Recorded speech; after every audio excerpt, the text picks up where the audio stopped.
Today in Radical Personal Finance is live Q&A.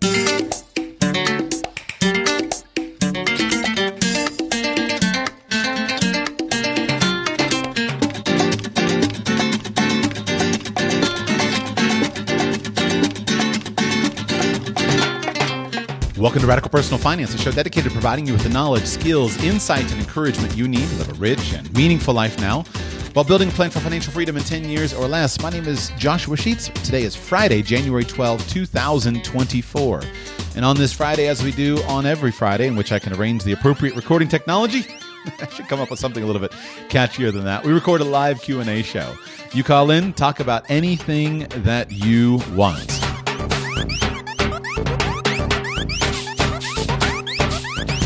Your chance to raise the topics, interact with me, give any feedback that you'd like to give on recent shows, ask any questions about your personal life, ask any questions about life in general, bring up any topic that you want. I don't screen the calls other than I don't screen the subjects of the calls, but I do screen the callers. If you would like to join me on a Friday Q&A show, you can do that by becoming a patron of the show. Go to patreon.com/radicalpersonalfinance, patreon.com/radicalpersonalfinance. Sign up to support the show there on Patreon, and that will gain access for you to one of these Friday Q&A shows. I do that to keep the amount of callers at a reasonable number that works for recording a show. We begin with Martin in the Czech Republic. Martin, welcome. How can I serve you today, sir? Hello, Joshua. I'm calling again from Prague now with something completely different that's been on my mind that I'd like your input on. Okay. Recently, I had a chat with a German friend who's got this fantastic multilingual family dynamic going on. So he and his Ukrainian wife live in Sweden, and their daughter is picking up German from the father, Russian and Ukrainian from the mother, Swedish outside of the house, and English in school as a second language. And at 8 years old, she's basically fluent in all these languages, except maybe her English is a little bit less polished due to limited exposure. Mm-hmm. But this got me thinking. My wife and I are looking to start a family quite soon, and I've always envied kids with bilingual parents who just seamlessly pick up that second language. However, me and my wife are both Czech natives, so my idea was to exclusively switch to English when communicating with our future child, basically for their entire childhood. And of course, before doing that, I would definitely need to take a lot of time learning a proper accent in a way you, for example, mentioned to a previous listener a couple of weeks ago, since there I could really use some work. But I have two concerns with this. First of all, I do worry that this linguistic shift might kind of dampen the spark and humor in our relationship, because so much of our connection with my wife is built on the nuances and puns and so on in our shared language. I'm sure you know what I'm talking about. Mm-hmm. And I fear losing that might harm our relationship. And secondly, I wonder if this approach would be genuinely effective, or if there might be a better way. I would really hate to embark on this long-term journey with the language, risking what I mentioned, only to find out that my child is no better off than others without an English-speaking parent. So I would really appreciate your thoughts on this matter. Absolutely. So let me begin with the second concern that you have first. Is it effective to make that kind of change? Absolutely, it would be effective. There's no question in my mind that any child who is raised in a genuinely multilingual environment that features people speaking to that child in different languages is going to have a significant advantage over other people who are interacting with languages in artificial ways. Where I first became inspired years ago with the ability of children to learn languages naturally was when I stumbled across a video on YouTube of a little Russian girl named Bella. And she was appearing on a Russian version of one of these like Russia's Got Talent TV show, something like that. She was at the time, I think about 5 years old. She could have been 4, could have been 6. You can find the clip on YouTube easily enough. Just search for Bella Russian Polyglot and you'll find it. And she was being quizzed by native speakers in something like 6 languages. So she had Russian, she had English, she had Spanish, I think she had French, she had Chinese, and she had Arabic. And she was not only speaking those languages with the native speakers who were quizzing her, but she was also reading in those languages live on the show and basically narrating in a very concise fashion what she was reading as part of proving her ability. And so this I found really inspiring. Like, here's this little girl who speaks 6 very different languages that they're not part of the same language family in any way, shape, or form. And so I started looking into it, and I found some interviews and discussions with her mother. I forget all the details now because this was years ago, but her mother was, I think, a teacher of some kind, a college professor perhaps, but highly educated. And her mother had accomplished this multilingual ability primarily by hiring people into their home who spoke those languages natively. And so Bella had been exposed to these languages from infancy based upon having nannies, au pairs, tutors, etc. in the home speaking those languages with her. And she clearly had a significant level of comfort in those languages. I have found a couple of other polyglot parents who have done the same thing with their children. I forget the guy's name and I forget the name of his platform, but I found a guy in Canada who had done something similar. He himself was a Chinese speaker. His wife was a Japanese speaker. He was living in Quebec, and what he did was he hired also a Spanish-speaking nanny, and his children from infancy were fluent in all 5 of those languages. He spoke to his children in Chinese. The mother spoke to the children in Japanese, as did grandparents. The mother's parents were speaking in Japanese. I think their household language was English, and then in school they were learning French and English, and so they were covering, and then they had the Spanish-speaking nanny who taught them Spanish, and they were fluent with her. And so that approach absolutely works. And if you had the highest goals for total fluency with your children, with them, having the best experience of being native speakers in these languages, then I think what your German friend and his Ukrainian wife are doing is absolutely the way to go about it, because the children never know anything other than this native level fluency, and they're completely competent in the languages from birth. Excuse me, I need to sneeze.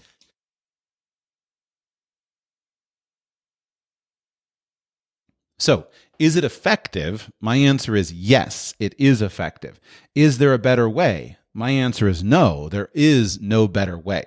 Now, the caveat that I would point out would be that if that were all you did, you only had native language tutors or speakers involved in the children's lives in the way that Bella or the Canadian guy has done, then that would not be enough to reach the highest levels of fluency desired.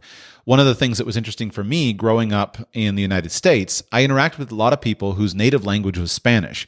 Their parents were immigrants to the United States. They exclusively spoke Spanish with their parents. However, they were in an English-speaking school system, etc.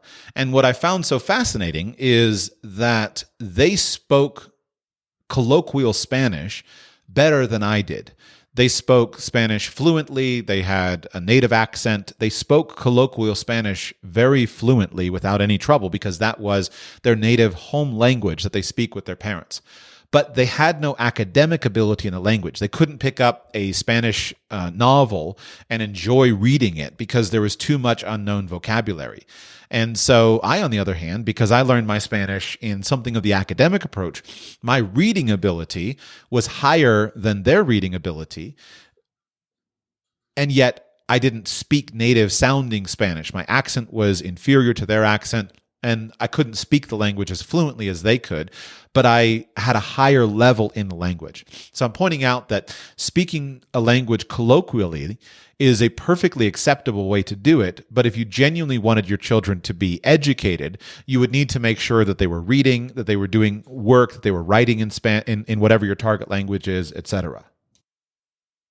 Now, is it effective? Yes, it's effective. Is there a better way? No, there is no better way. But now let's go back to the beginning.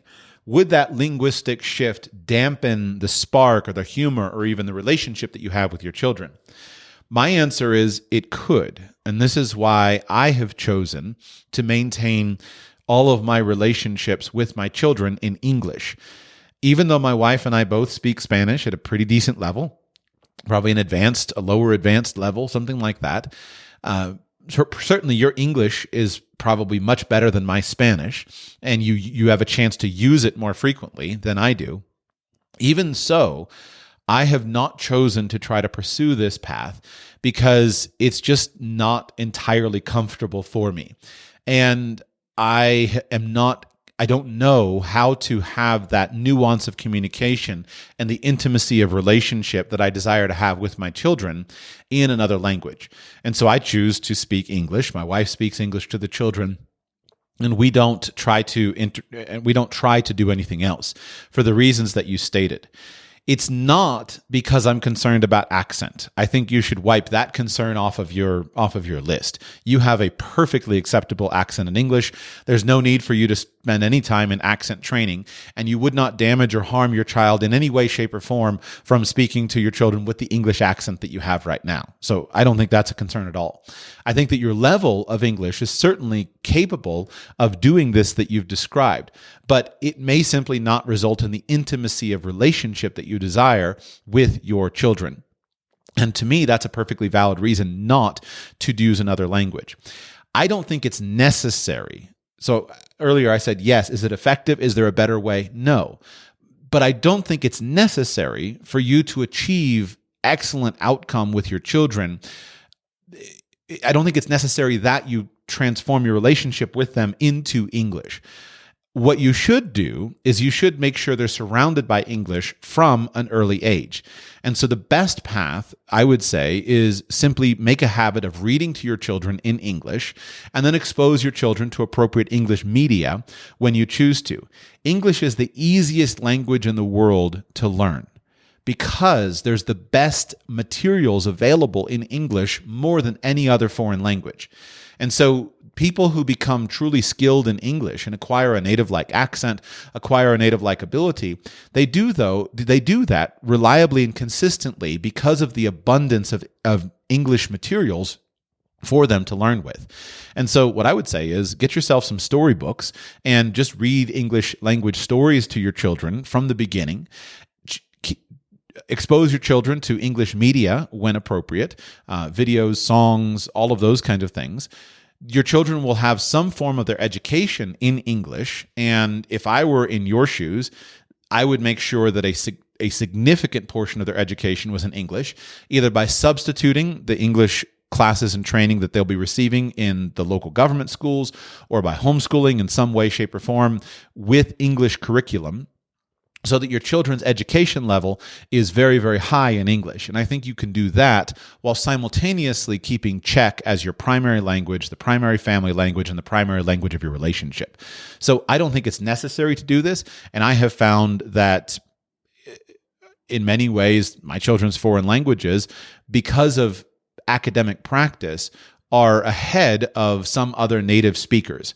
As one simple example, some time back, this was a good time back, I happened to meet a French-speaking family on an airline, and I invited them over for lunch. And these people had moved to the United States. I met them on a flight from the United States, and they came over for lunch, and we were chatting and we were visiting. And I found it so fascinating that my child's French ability was ahead of their child's French ability, even though French was their family language. And it has to do with exactly what I said in terms of academic ability. My child was at the time, had read 5 or 6 Jules Verne novels in French and was comfortably enjoying them because I placed a high degree on French academic ability. Their child was a native French speaker, but all of the content that their child was consuming was in English because they were now living in the United States, and he wasn't getting any academic training in French. And so I don't see any reason why you can't maintain both of those tracks. And if you will simply have your children consume significant amounts of English-speaking media, which is easy, plenty of English movies, English TV shows, English programs, English YouTube, English Khan Academy, etc., and then supplement that with lots and lots of reading, then there's no reason at all why you should need to change your family language from Czech to English, and I wouldn't for those reasons. Thank you, Joshua. That's really helpful, and I think the example with French that's really interesting. Yeah, it's at the end of the day, all language skills need to be acquired based upon practice. And so while the ability to read, the ability to write, the ability to speak, and the ability to listen, while these are clearly all related, they are not the same, and they need to be trained systematically at each level. When you speak a language natively, you become very highly skilled at listening and you become skilled at speaking, but you don't automatically become skilled at reading, and definitely don't automatically become skilled at writing. So these are separate disciplines that have to be trained separately. But the good news is they can simply be trained separately, and you can. So, for example, in my own children, where their abilities are inferior is with regard to listening ability. And that's because instead of being surrounded by the language in a colloquial fashion, where they learn to pick up on all of the slang, casual, slurred conversation, etc., all of their language exposure to foreign languages is basically academic. It comes from listening to audiobooks, it comes from reading books, and it comes from, in many cases, dubbed and translated TV shows or movies. And so what they don't have is they don't have the street colloquial listening skill. But as far as I'm concerned, that's one of the easiest and simplest skills to acquire. So that can be put off until a later time. The harder skills to acquire are the skills of academic level reading and academic level writing. And so it's impossible for me to believe, based upon the research and the experience that I've had, that somebody who is skilled with academic level reading, academic level writing, who is skilled with lots of high level appropriate speaking abilities can't learn to understand easily enough a colloquial register of speech and can't relatively easily learn to speak in a colloquial lower level register of conversation. So I think that's the least important thing rather than the most important thing. And I think that's something that that definitely should happen, but it doesn't need to happen at the beginning. Anything else, Martin? No, thank you so much. My pleasure, and I do think it's a great strategy, and absolutely English has to be your primary second language. My only other comment would be that there should be no reason why you shouldn't add in other languages. As you can see from the experience of your friend, I think multilingualism is really only hard because it's hard for us the way that we learned in an academic fashion.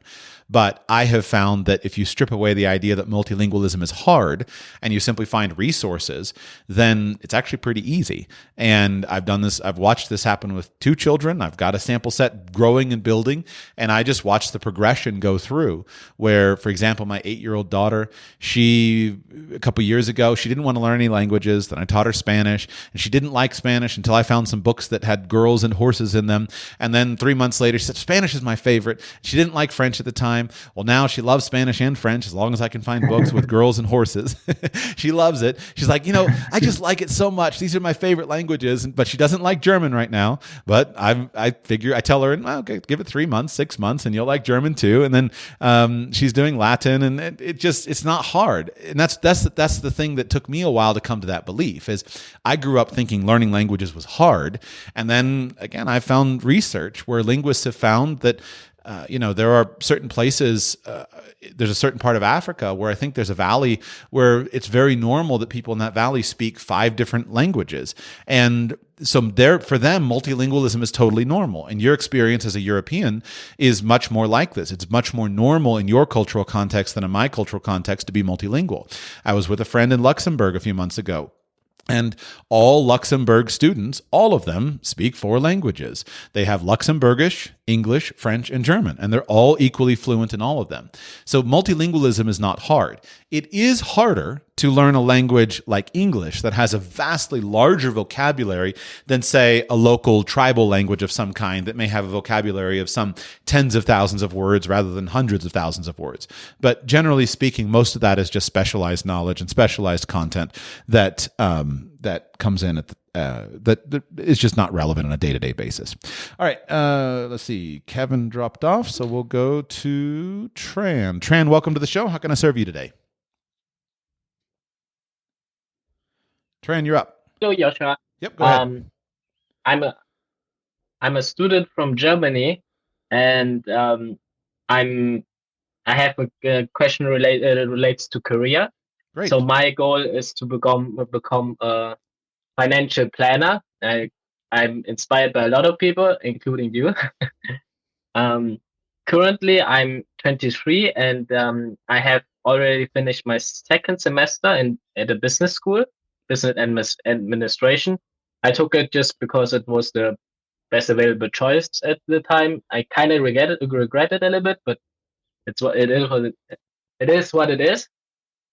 I'm also working since I started university as an auditor's assistant because I thought the best way to learn about finance is just reading about financial reports, and it was a great experience. But I'm not a good office worker. I'm not good at focusing on details and doing a very detailed job. I'm more of a big picture guy, so I don't think this job really fits me. But then I heard about your podcast, and you said that maybe doing the hard work is better. So maybe it's better for me to try to fix that weakness for myself. But on the other side, I want to become a financial or get into the world of financial planning and helping others planning their finance sooner. So I having a conflict here, like how maybe achieving my goal sooner or trying to keep working here and fix my personal issues. If when you say you have a goal of working as a financial planner, that would be a goal to work as a financial planner inside Germany, inside of the German financial system. Is that correct? Actually, no.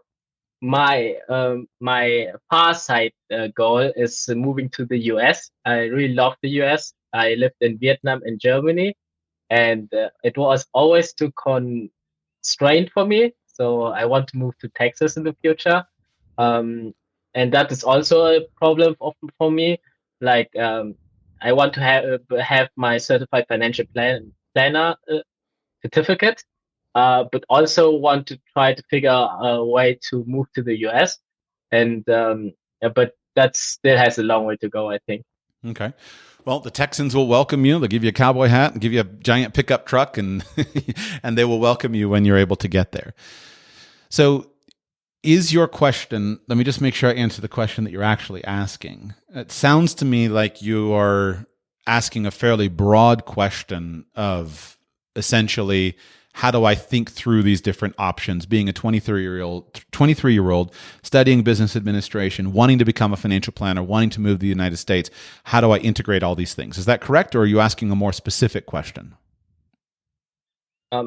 That's the broader issues, yes, but also the more minor problem that I have right now is like, do I keep trying to improve at this auditor job, or should I try to already get experience in the maybe at the financial planning firm.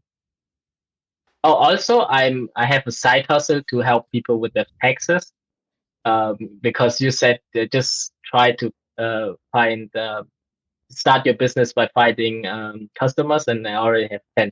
So that was like since a month ago. Great. So you are currently working as an auditor. Do you have any certifications related to auditing? No, I'm only an auditor's assistant. Okay, an assistant. And how long have you been doing that work now?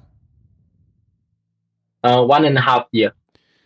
After 1.5 years experience, it sounds like you have learned with certainty that this is not a career path that you are interested in. Is that correct? Yes. Okay.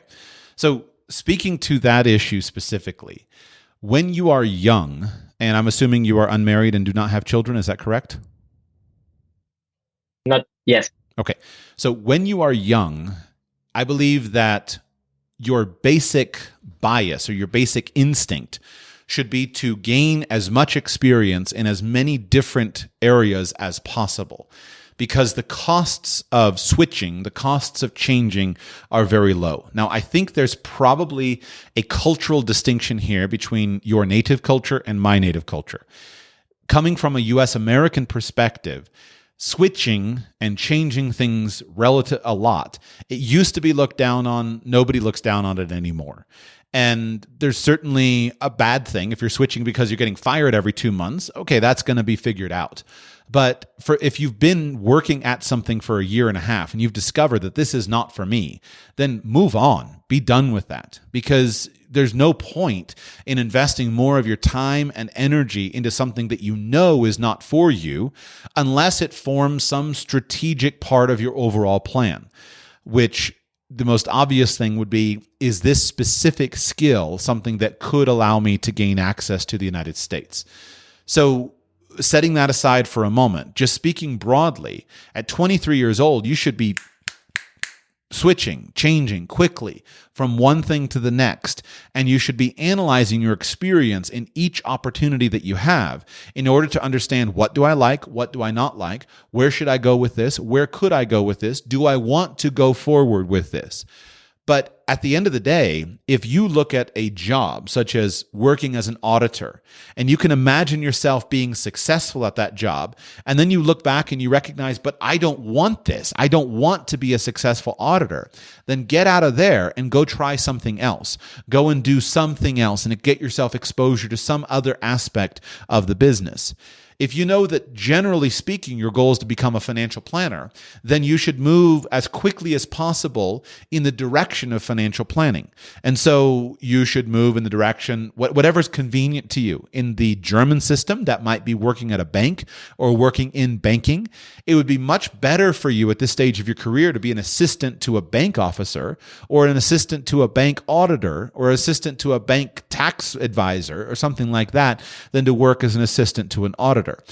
So it might be a bank, it might be an insurance office, it could be a life insurance office, it could be a property and casualty insurance office, it could be a stock manager, some form of investment advisor, etc. But get yourself as quickly as possible as close as you can to your long-term career ambition. So if you want to be a financial planner, get yourself close to working in financial planning. Don't continue down a path that you don't want to succeed at, because time is your most precious thing. Everything except time can be managed artificially.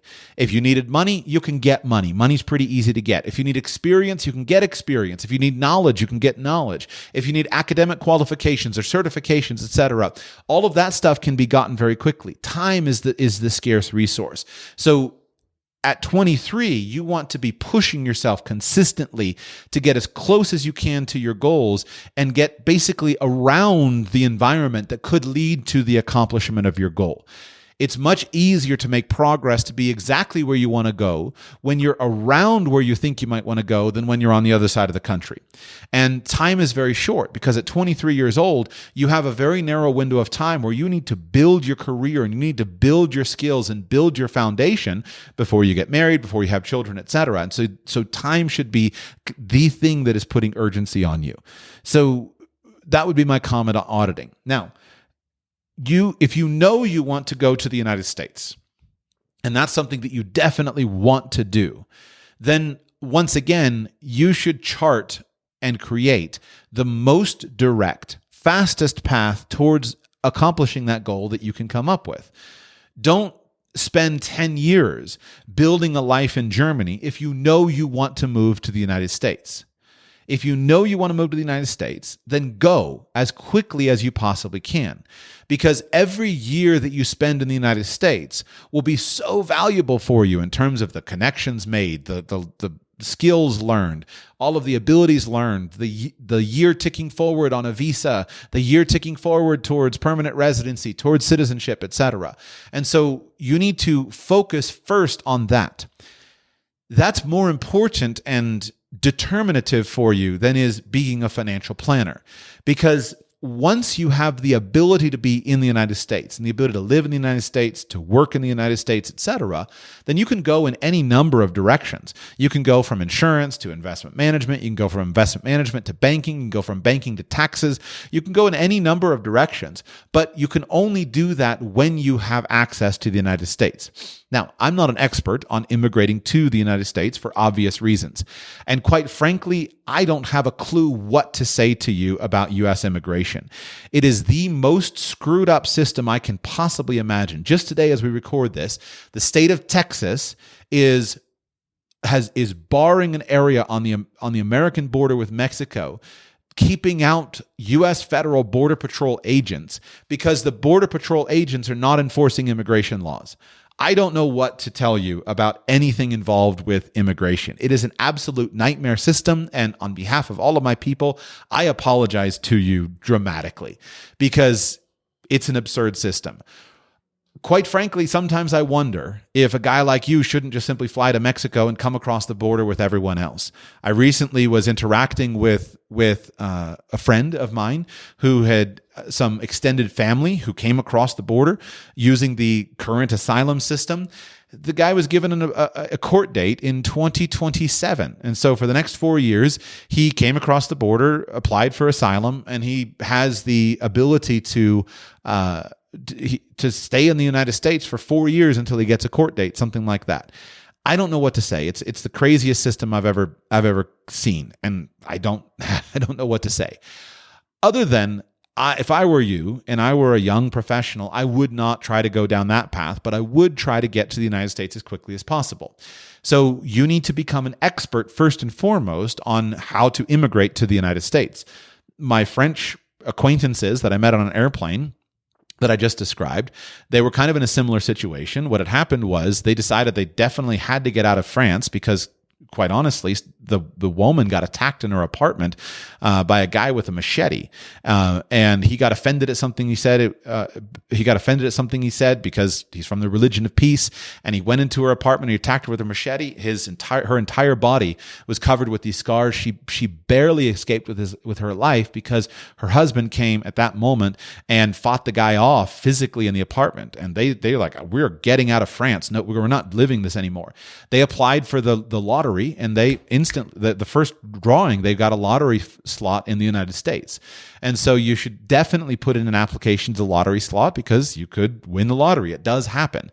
On the other hand, there are other pathways. And so probably there's something related to either education or sponsorship. And those will probably go together. And so if you want to move to the United States and you want to pursue financial planning, then you should look for some pathway to study financial planning as a component of your education. And increasingly, the field of financial planning is an official academic subject with degrees granted, etc., for it. And that might be one pathway. Alternatively, you might need to get some form of sponsorship. And if you wanted to work as a day-to-day financial planner, generally speaking, you'll have a very hard time finding a company that will sponsor you for that work. That's not the kind of industry that sponsors people, generally speaking. So, but there may be something related to it. And so this may be some form of investment analysis that can work, or you might try to find some multinational corporation to work for. And that's why I talked about banking. If you worked for JP Morgan Chase or some other corporation and you work in Frankfurt at their office in Frankfurt, and then later you apply for an international transfer, something like that may work out for you. I don't know. I'm just giving you ideas.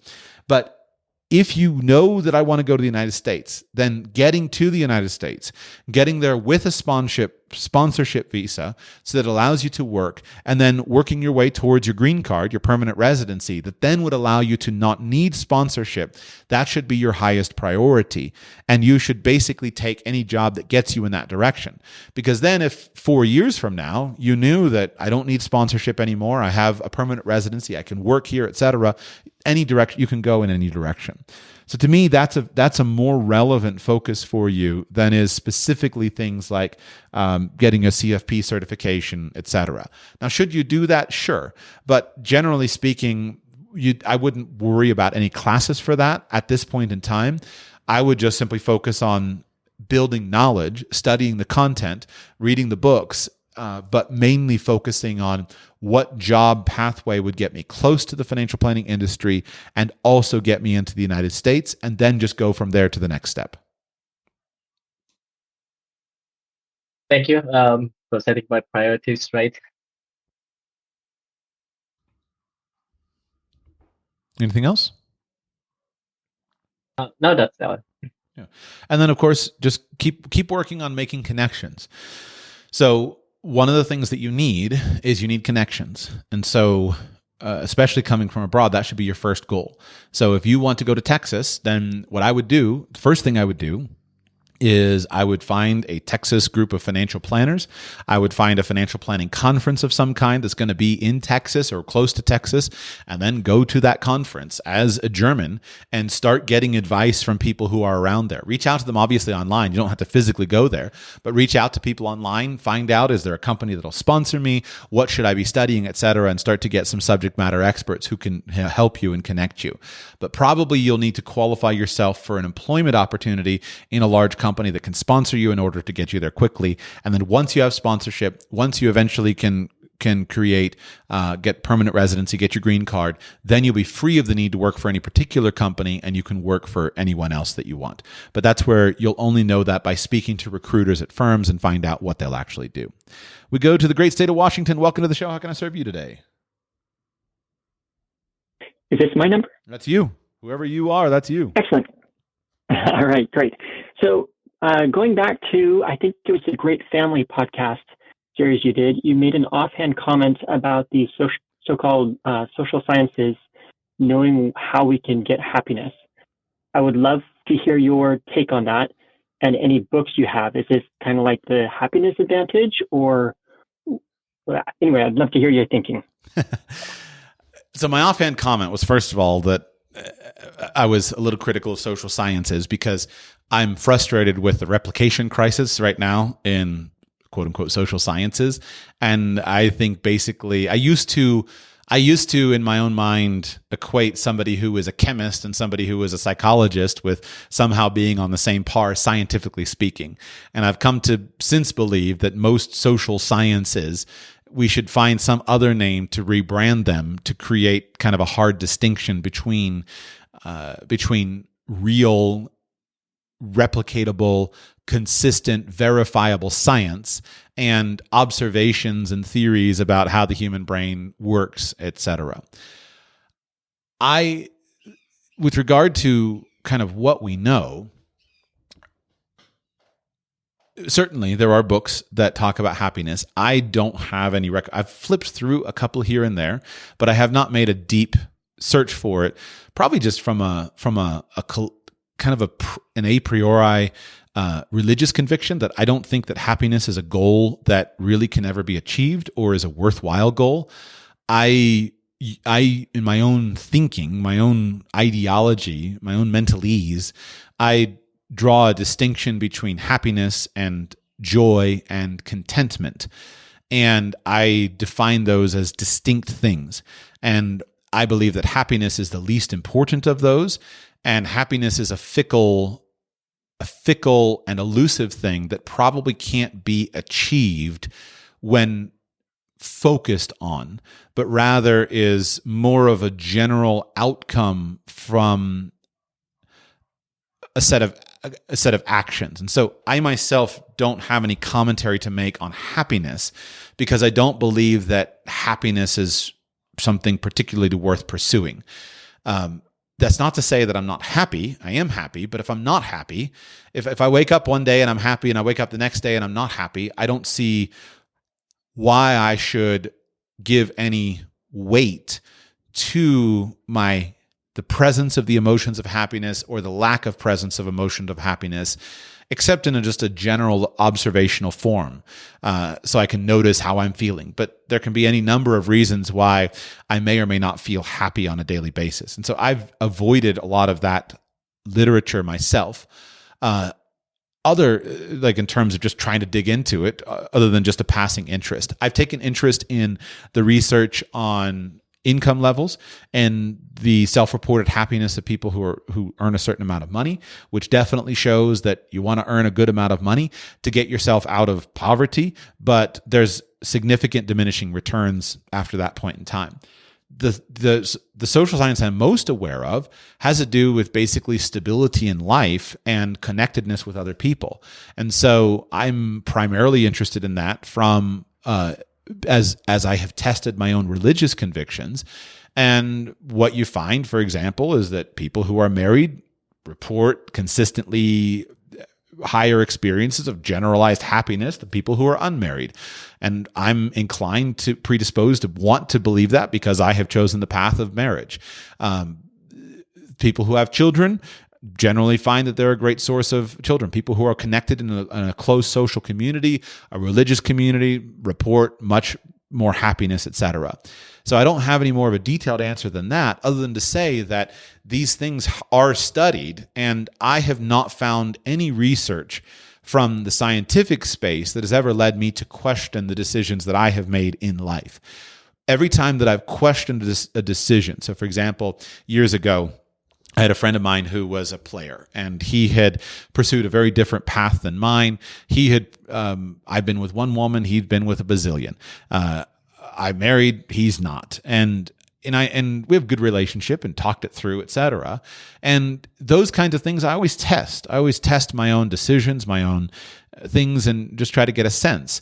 And as an example, we're going through it, and his answer was, none of this has paid off for me. I thought that it was something that I wanted. It seemed like the pathway to happiness, pure hedonistic fulfillment, sexual adventures left, right, and center, etc. And it hasn't turned out. It hasn't turned out. And so things like that are things that I think that we should understand and then teach to our children because we know that they're true. Other things like pornography. When I was younger, my generation, our parents were caught completely unaware by the rise of internet pornography. And I was addicted to internet pornography for years. And as a component of that, I studied the topic out. And what's so interesting to me is the thing that seems like it's going to bring happiness, meaning immediate sexual gratification, is the thing that ultimately destroys happiness. And so I am very well equipped in my conversation with my children.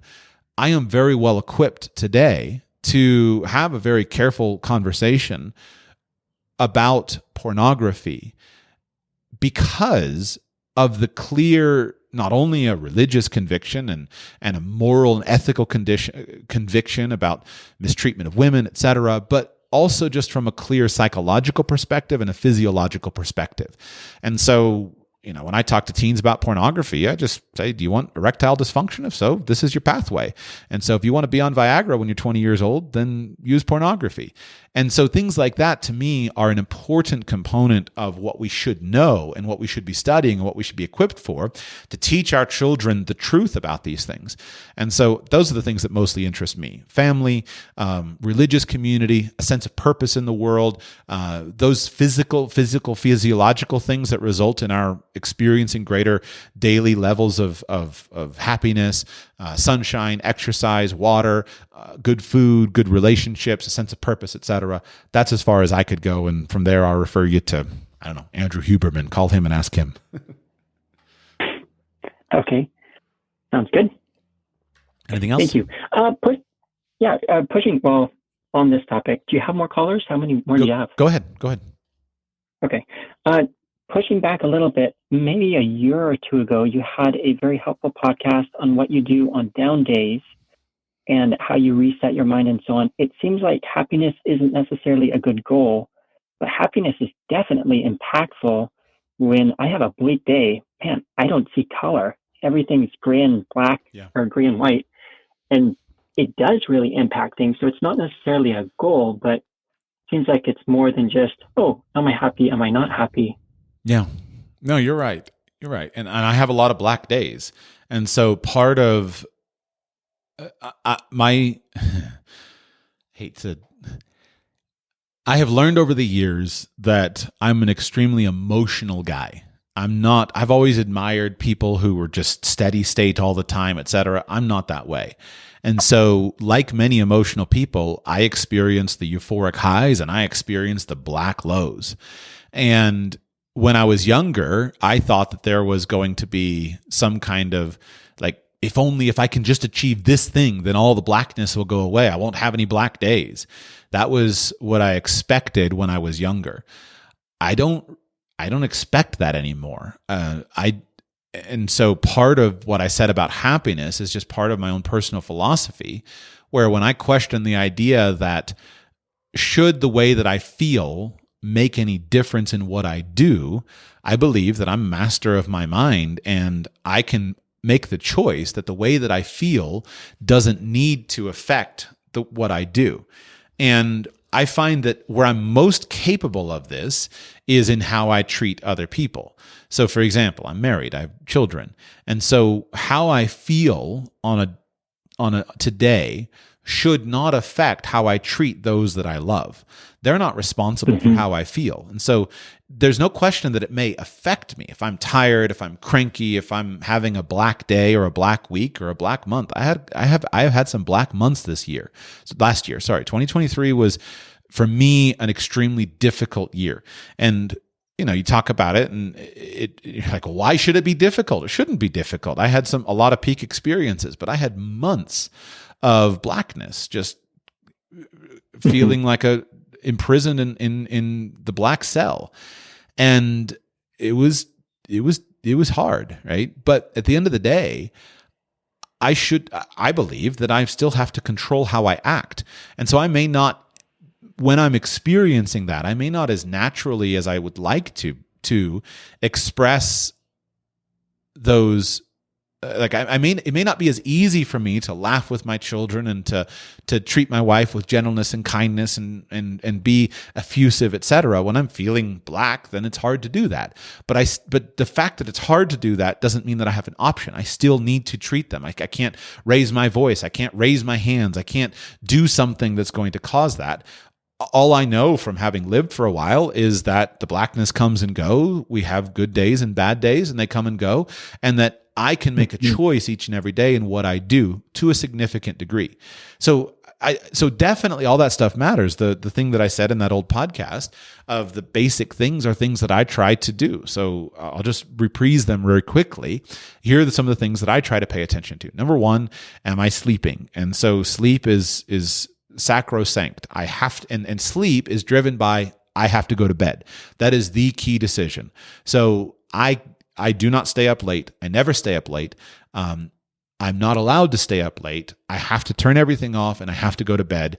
And I need to be in bed no matter what. Because if I go to bed and I get to bed by 10 o'clock, I shoot for 9 o'clock, then I'll naturally wake up at 5 o'clock. I don't have an alarm clock. I'll have a few minutes before the day gets started, and that forms the foundation. Movement is another thing. I have to move. If I don't move, if I don't get my 10,000 steps, if I don't walk, if I don't exercise, then I don't feel good. And movement is a way of changing state.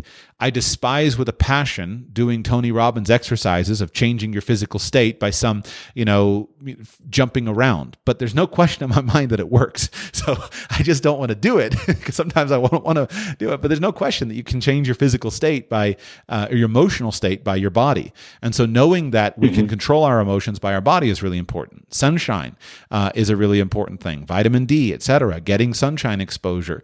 And then making sure that we're eating well and that we have good relationships, that we have a sense of purpose. And then I've tried to do my best to overcome the blackness by having some productive things that I can do when I don't feel like doing anything. And so I look at it as basically a gradation of choices. So maybe choice, here's the optimal choice. If I were a man of iron discipline, would be to do thing A. But if I can't do thing A, let me have a thing B that's not quite so hard to do, but it's still going to give me positive outcomes.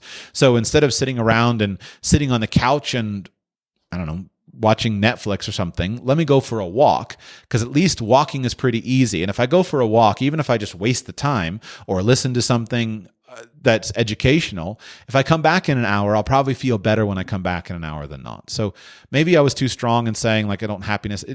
I aspire to ignore how I feel, because I don't think that how I feel, looking to that as some kind of ongoing cue, is a smart way to live. I shouldn't love my wife because I'd feel loving towards her. I love my wife because it's an act of the will, not based upon how I feel. And so I aspire to do the same thing with happiness, which is why I kind of gave that macho answer to begin with. What do you think? What's your perspective on it? Nope, that makes sense. As far as how I feel is important for how I experience things, but how I feel should not impact how I live going forward. As you said, how I love my wife and my daughter shouldn't be impacted how I'm feeling. I do those because it's right. So yeah, that makes sense. Right. Just this morning, I think there is more things that we can learn. So here's a book I haven't read, but I took some notes on it from a book summary. But there was a book called The Winner Effect. And this was just this morning I was looking into this. And one of the things that I think is really interesting that evidently is talked about in that book is how early wins that someone has makes a big difference in their long-term performance. So we know, for example, that professional athletes have a very strong skew towards being born in January, February, March, etc., because that means that they were always the biggest and the fastest players on the team just because they were the biggest and fastest players on the team. That led to them doing things they felt good about, having wins, racking up those wins, has some influence on who they ultimately become. And what's really interesting about that is the guy I was listening to made the comment, and he said this, is it ever effective to feel like you lost? And I've tried for years to embrace the idea of sometimes you win, sometimes you learn. I have embraced that to a high degree. But one of the things that I have thought about, even just this morning, is there any point in negative feelings? I was talking with friends of mine who are parents, and we were talking about shame. We weren't talking about it with regard to children, although it affects children. We were just talking about it in relationships. And the conversation that we're having is it ever appropriate to try to inflict shame on somebody? And I don't know the answer to that. I'm still thinking about that. And so as an outlay of that, just this morning, I was thinking about, is it ever effective to feel like you lost in some way or to feel like a loser? Does that matter? And I guess if I were to try to answer that question, I would say that sure, there's some people who thrive on the hatred that they determine from losing. But you yourself, like, don't beat yourself up about things. And so I do wonder, and this is a question that you're inspiring, and I'm rambling a little bit, so I'm going to wrap it up. But I do wonder, like, how many of the black days are just due to our beating ourselves up over things. And the older I get, the more I realize the worthlessness of negative emotions or of really assigning any kind of weight to certain things. An example, like dieting, right? I've been fat for years. And so dieters, people who are yo-yo dieters, as I have been, you get this, there's just this strange tendency that someone says, well, I cheated on my diet because I went to a party and I wasn't supposed to eat carbohydrates and I ate carbohydrates at the party. And then 2 weeks later, they're chowing down pizza every day. And there's what I've realized over the years with lots of failures where I assigned all kinds of negative emotions to that is there's just no point to any of those negative emotions. So I screwed it up. All right, no big deal. If I just brush that off and say I'm human, and so what? It was a party and I felt like eating carbohydrates. And then the next day, I don't have any of the negative emotion that's associated with it. Then I can just go right back on. I'm right back on the wagon, and no one ever dies. No one's diet is ever destroyed by one meal of eating something that wasn't on your diet plan. And so that is something that I am thinking about. And I do wonder the effect of those negative emotions, the stories we tell ourselves, where we tell ourselves we've failed or we've lost or we could have done better or should have done better, all the shoulda stuff. I do wonder the impact of that on happiness, but I don't have any answers. So there we should look to social science and try to understand some of those answers from them. Interesting. Thank you. Yeah, my pleasure. Thank you for calling. And I feel like I gave you two answers.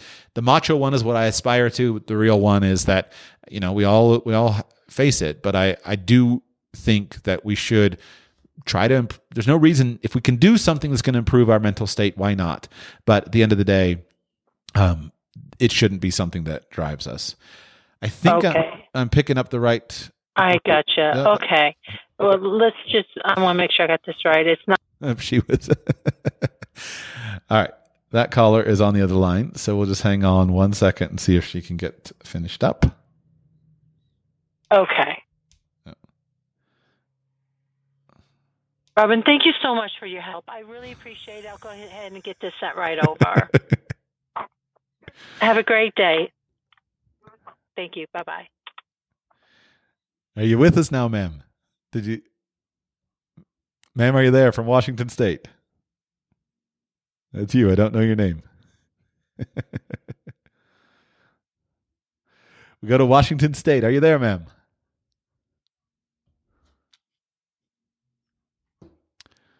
All right. Well, 360 area code. Are you there? Our previous caller was from Washington, but sounds like she's not going to be able to be there.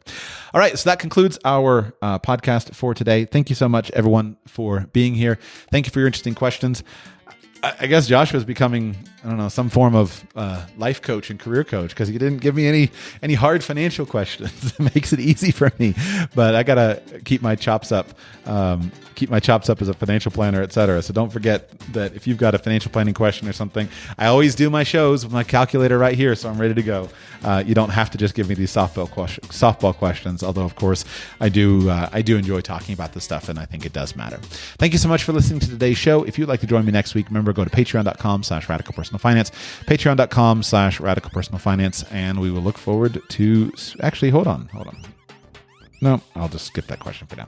Thank you so much.